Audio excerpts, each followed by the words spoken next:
host would like to welcome County Commission Chairman Jim Carmichael for first interview in 2015. We're glad to have you here today. Thank you. It's good to be here. We'll just jump right in, and you were seated as the chairman of the County Commission in September of this year. So you're kind of ending your first quarter of the year as new chairman of the County Commission, and we were wondering how you feel it's going. You've had a few months to sink into the position. How do you feel like it's going with this particular commission? And you were a member of the last commission in regard to the last commission as well. Well, Chrissy, you know, we've come a long ways. We got a lot of new members. We got 8 new members to the commission this year. And you know, you look at the commission as a whole, the face has changed. It's not as much of a divided commission as it used to be. I mean, I think the biggest surprise this year was me getting elected as the chairman of the commission, and that's still a surprise to some people. But you know, I've tried to bring unity and togetherness to the whole county commission to try to stop the divisiveness that has really plagued Jefferson County by the personality conflicts, is what I refer to it as. As you know, some people don't get along and they'll never get along. And you know, the previous commission, there was a lot of issues that were kind of one-sided, and I'm trying to bring information from both sides so that we can share the same information, that everybody is on the same level playing field, and that, you know, that everybody is a total equal and will behave accordingly. I think you've done a fair job in as far as controlling the back and forth, and I think that's been a source of contention in the past. Would you say that this commission is crossing lines a lot better than the last commission did? There was a lot of, for lack of a better word, team playing last year. You see less of that this year then? Yeah, well, I see a lot less of it, and you know, I think a lot of that's due to the chairman is not going to cater to neither side. I will not cater to neither side. You've got left and right. You'll always have that in politics, and I really feel that, you know, I need to be in the center. Nobody needs to hold favoritism. It just, you know, government needs to be what it is. You need clarity, you need the openness, and you need to be to where everyone understands the same issue on the same level. And when you do that, people will, they'll be more agreeable to sit down and discuss an issue rather than have confrontation with government. Confrontational government is the acid that's plagued this county now for quite a few years. That if somebody don't get to a way, they're out to wreck everything, and you know, that is really sad because the taxpayers who suffers in the end. So you know, I'm trying to change that, and I think we'll be all right.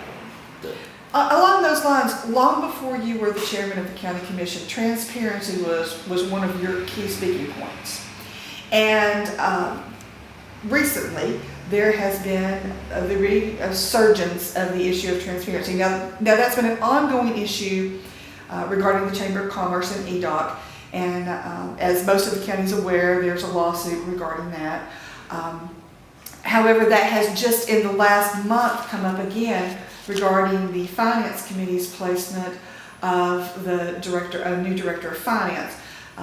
During the application process, or rather the interview process, the interview was actually closed to the public. I know that you were there at the end when they came back in, and I assume that you were not present during the interviews either. Is that correct? No, that is correct. I was not present there. I showed up at about 3 o'clock that day, and you know, above all, you have to have open and honesty in anything that you go to do. And any time that you put a cloud of secrecy over anything, you're not telling the taxpayer they're spending their money wisely. You know, you got to sit down and realize that everybody is in this team together, and it's not me against them. So therefore, you know, I'm a big advocate for the Sunshine Law, and I think it should always be took a step further. And that, you know, with the finance department and the finance committee, I strongly advised them not to do what they did. That, you know, Mr. Potts is going to live with his whole tenure with Jefferson County, and the general public can say that, you know, this just wasn't right the way he was hired. And, you know, that ain't treating Langdon Potts right, and that's not treating the taxpayers right. You know, it would be a lot simpler to say, okay, you're auditioning for a public job, and, you know, every taxpayer in this county has a right to know that interview.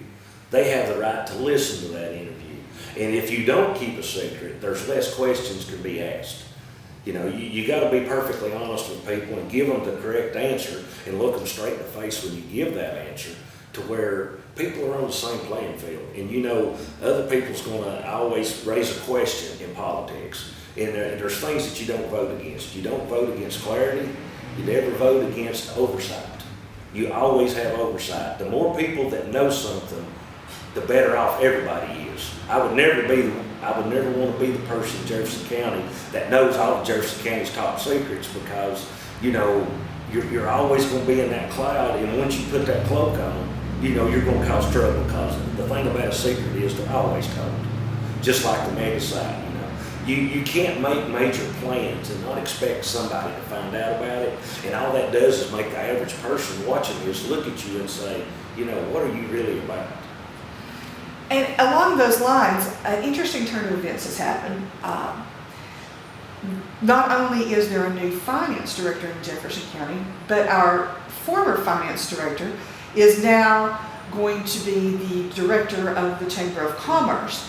And also, as a caveat, you, as the chairman of the county commission, now sit on EDOC, which both EDOC and the Chamber of Commerce, I believe it's fair to say, have been hot topics in your district, considering your district was the one that was majorly to be affected by the mega site. Right. And it is members of your district that have largely been a part of that lawsuit against the Chamber of Commerce.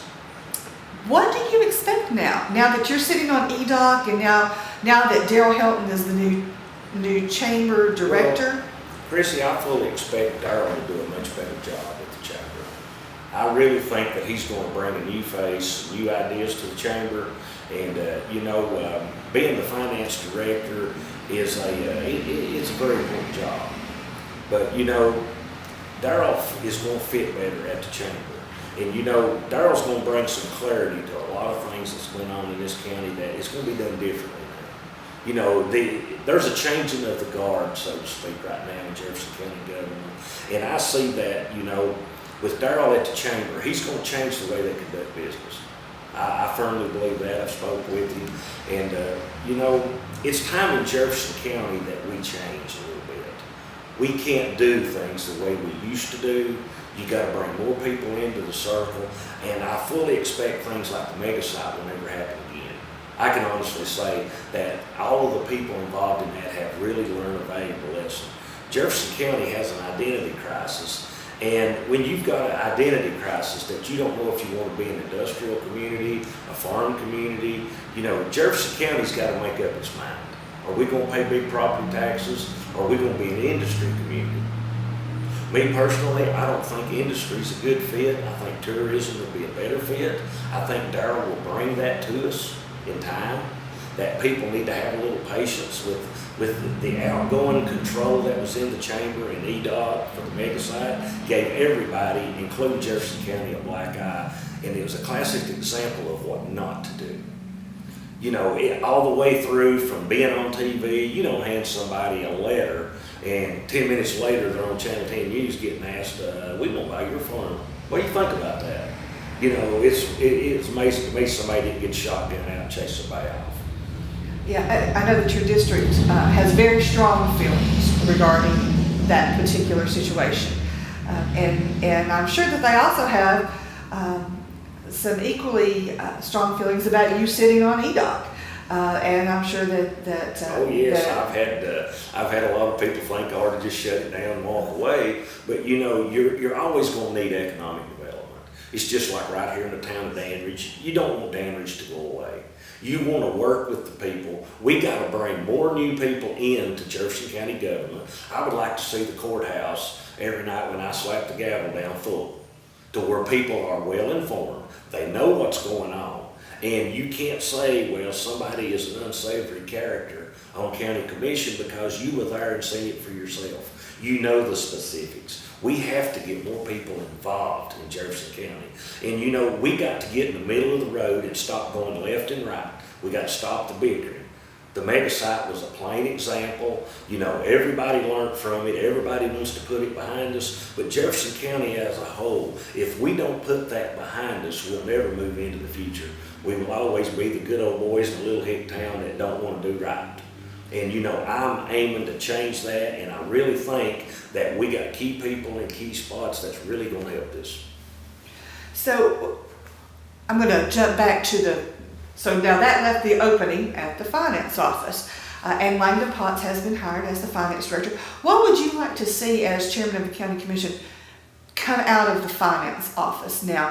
What kind of changes are you looking for in the finance office? Well, what I'm looking for in the finance department is I would like to see the level of professionalism raised. I would like to see everything done in a timely fashion. You know, if you have ample time to get the job done, let's get it done and let's move forward. Let's everybody know what's going on and not have no secrets jump up, you know. You know, one of the biggest problems I've had on county commission is getting everybody to get their information together to have a meeting. For me to call a meeting and set the agenda, you know, at first it was a struggle, and I had to make new rules saying, if you don't get your paperwork in 5 days before the meeting is called, you're not going to be on the agenda till the next month. And you know, that was a struggle for some because they were set in their ways. And I would like to see the finance department raise that standard bar. You know, our finance director needs to be the man that gets things done. He needs to be able to answer the question when asked, and not a yes and a maybe no, but I mean, get right straight to the point and know the numbers. We pay a lot of money for people to take care of it, and you know, we all need to do our job. If we all took pride in our jobs and decided we wanted to do them better, I would like to see all the county employees say, hey, you know, we're all working for the same common goal. Let's just get this right. So now, recently as the 30th of December, and the last act that the county commission did in 2014, you all appropriated funding for Building 8. And it was a split vote. And to be fair, my impression of the split vote was that, by statements of some of the people who voted against Building 8 funding, was that it wasn't the funding that they were voting against, but rather the stipulations of the funding that they were voting against. The stipulations being, one of the major stipulations being that there's going to be an oversight committee, and there's going to be a person who actually is a third party that watches, oversees the Building 8 project, and reports to the county commission and the school board. And you were supportive of that, correct? Very supportive. And you know, Chrissy, the fact is that we've spent a lot of money. We've spent in excess of $50 million on schools in this county. And you know, there's a lot of issues in a lot of the schools, though it be the architects, though it be the grading contractors, though it be block work. You know, a lot of issues have come to pass. And in the past, if something was brought up about it, nobody was minding the farm. That was my problem with Building 8. Building 8 was left dormant for a year and a half before anybody decided they wanted to do anything. I have a serious problem with that. I think me and Mr. Scarlett were both very vocal at county court meetings that we would really want to see the school board do something. They waited till it was an emergency. They made an emergency that they got 6 months to fix a mess, is what they did. And if they would have been the proper oversight and somebody keeping up with this, that actually was letting everyone in on the same information, we would all know actually what is going on. There's issues at the refurb at the old high school. Freshman academies got water issues. They've all got roof issues. These buildings are less than 2 years old, and we already got a laundry list of problems.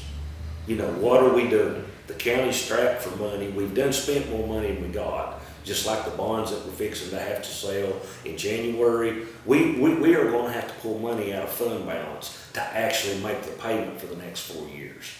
And you know, when you're that strapped for cash and you've done spent in excess of $54 million, and you're not done yet, you know, we're going to have more issues there. But with Building 8, I wanted to see Building 8 fixed. I wanted to see every penny appropriated to that building put on that building. I think we all know what happened to it. It fell down for lack of maintenance. It's time to fix that. I want to see it done right. I want oversight that comes in and tells me that, hey, we did right. In the previous debacle, we lost $698,000 of the taxpayers' money because there was no oversight to tell anybody that the Davis-Bacon Act applied to that job. And that is for union labor because we used Obama money. And you know, nobody was minding the farm. They let it skate right by. You know, our school board is operating without an attorney. They're not being advised on their meetings. And you know, this is just one other thing in Jefferson County that needs to be fixed. But the Oversight Committee, I don't see them getting in the way of any kind of contractors working. But you know, we are going to have people on that committee that are well versed with building, to where there's going to be a common sense feedback that, yeah, they're doing the right thing. You know, when we got engineers that can't get the water to run across the parking lot, and we got water running out and running the concrete because the ground's too flat around the school, and the school's not a year old, what's it going to be in 10 years? You know, it looks to me like our old high school has stood the test of time better than our new schools are because they all have the same problem in common. And that's a fairly good transition to my next question, which is about the bond issuance. 2015, we're now sitting at the beginning of 2015, and one of the big issues that you all are going to be faced with right out of the gate is bond issuance. Mm-hmm. So we ended 2014, and we are going to renovate Building 8, which I believe was a goal of the entire county commission. And so now we're looking at bond issuance, at least to pay for that renovation and possibly to pay for other things. Do you consider that to be one of the biggest issues that you're looking at besides budget in Well, sure. You know, it's going to get expensive. You know, there was a lot of factors. You see, with the whole building program, my problem is it wasn't a well thought out plan. It was, let's see how much money we can get. Let's cause a ruckus, and now let's see if we can figure out how to pay for it. You know, I've actually heard people say, well, I want all I want, but it ain't my job to have to pay for it. It's the taxpayer's job to pay for it. That's when we come back to it. We got to have oversight, and we got to sit and look and say, did the taxpayer get their money's worth? And when you get into these bonds and we start spending this mega bucks like we are, you know, the people in the county need to be better informed. They need to understand what has happened and how we got here. And that's not the only expense we're going to incur. You know, we're going to have to borrow money out of fund balance to make these payments for over 4 years, just for this latest bond sale. And you know, basically we're broke. Do you see 2015 bringing property tax increase to Jefferson County? I see that the Jefferson County is going to either have to have a tax, they're either going to have a cut, or they're going to have a substantial tax increase. And the reason I say that, the last 2 years, I voted to okay the budget for my chair, as I didn't want to see the whole county get tore to shreds over what the taxes are going to do. You know, they was commissioners voted to spend money that technically, I don't know if they understood what that was going to cost by the end of the project. At the very first meeting down at Jefferson Middle School, I told them that $65 million ain't going to fix your woes. You know, that figure was pulled back, they spent the money anyway. So Jefferson County's going to have to pony up a couple more $1 million to finish this project. That's what I see right now as chairman of the county commission, that there's still not enough money there to completion. Mount Horeb School don't even have bleachers. You know, the freshman academy has its issues. We never got the doors locked. Get the roof to stop leaking, the water to stop running the wrong way. You know, we might be okay. But you know, somebody's got to see that county property is not properly maintained, and we got to get this together. We got to bring everybody together and say, hey, you know, this is what we're going to do, because these bonds are going to hurt us for a while. Do you see this Oversight Committee as being integral in helping fix those other issues that are going on in the county? Do you think that eventually, though right now their charge is obviously going to be Building 8, do you think eventually that committee will have any kind of interaction with these other issues, building issues that are going on? I would certainly hope that it does. You know, there needs to be a good common sense approach and a well thought out plan to anything. You can't totally depend on, you know, you got a lot of smart engineers out there, but that's what they are, as engineers. They don't live there. You know, it's one thing to draw a picture of the building, it's another thing to make it work. You know, it don't always work that way. And I would like to see that the committee would live on and go through other projects to where, you know, you're not adding red tape to it, but you're adding an insight that the taxpayer knows I've got people watching that, and if they mess it up, I'm gonna go chew somebody's butt. Another issue that is rumored in Jefferson County, and I don't know how close this issue actually is to coming to the floor of the county commission, is an issue with relocation of our county buildings. Is that something that you see coming up in 2015, or is that something that you think is an issue that's not going to be coming up for a while? Well, I see the issue as more down the road, that sooner or later the issue will probably be looked at. But I'm more concerned with the debt load that the county has now. We need to pay some bills. We don't need to be looking at running our neck out any further for very expensive utility bills, opening new buildings. Because, you know, we're going to be strapped now for quite a few years. And, you know, there's just not a lot of leeway unless we get some new industry in here or some new tax revenue that's going to help alleviate some of this problem.